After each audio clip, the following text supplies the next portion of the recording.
Magandang araw po mga madamdamin yan. Marami na naman po tayong mapapasaya niyan.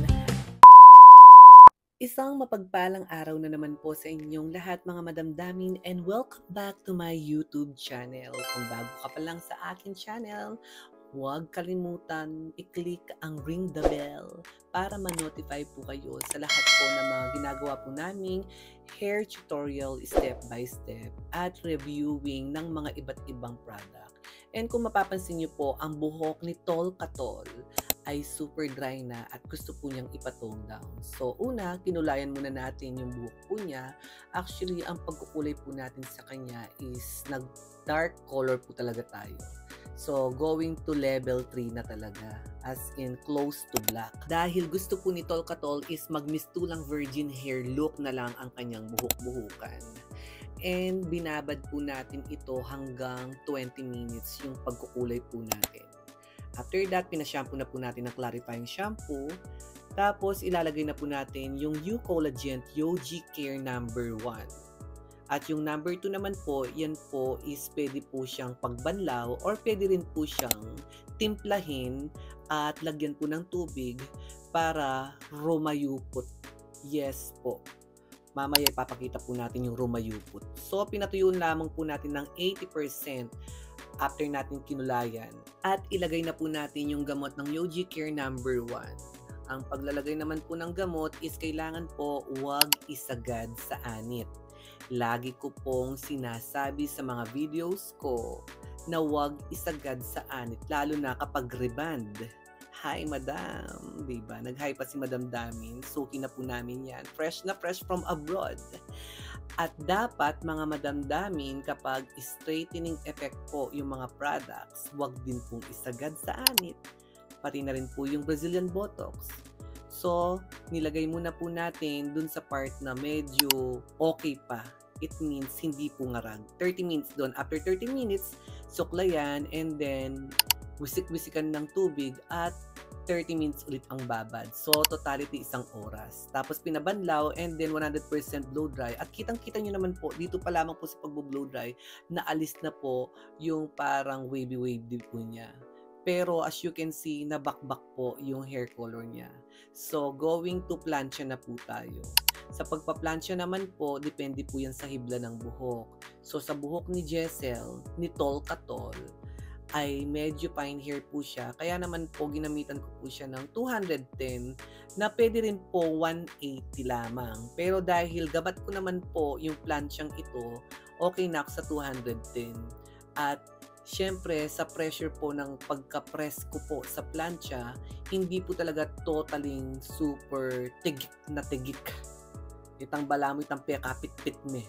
Siyempre, madulok yung buwak-buwakan. So, kailangan careful pa rin. Kasi mga madamdamin, kapag pinaka-press nyo po yan, pinaka-todo nyo po yung temperature ng plancha, asahan nyo po, masusunog po yung buhok-buhukan. Managi, lalo yarugong mamirito yung buwak-buwakan. So, kailangan dahan-dahan lang. At tignan nyo naman po, na-wash out po yung kulay niya. Yung pagka-level 3 niya, naging level 6. Kapag meron po talagang straightening effect yung mga product na pang treatment, alam nyo na po na nakaka-faded po. Then after po natin pinlansya si Tol Katol, pahinga lamang po ng 10 minutes at ipapabanlaw na po natin yung kanyang buhok. Yes po.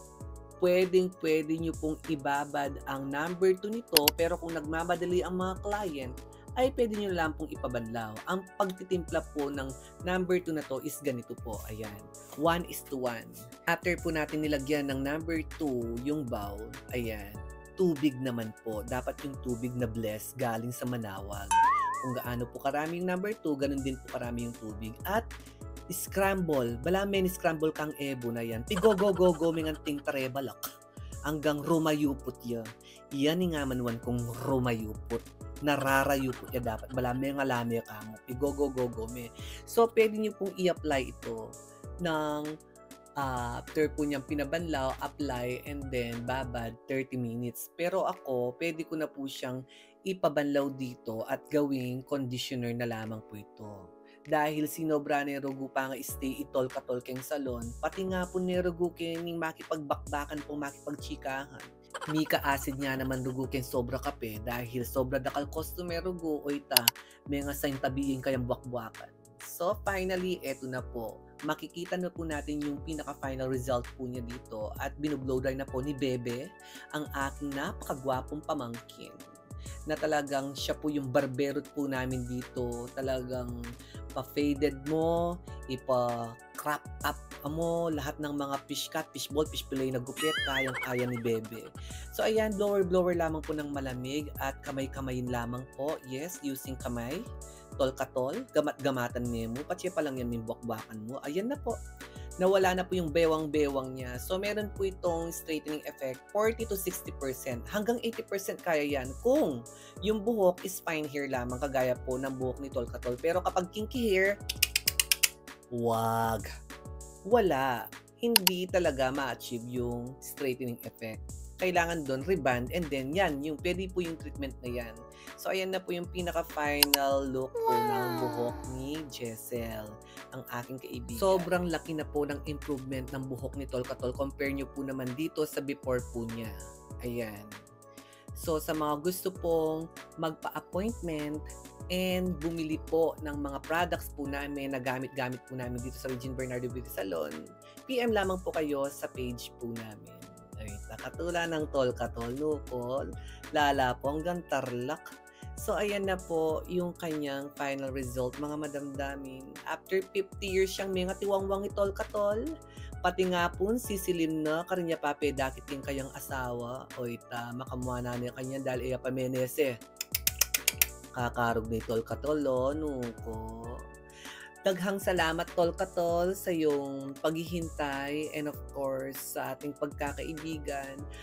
Mula noon hanggang ngayon, alang magbayo. Kahit etamikit masyado, alang magbayo.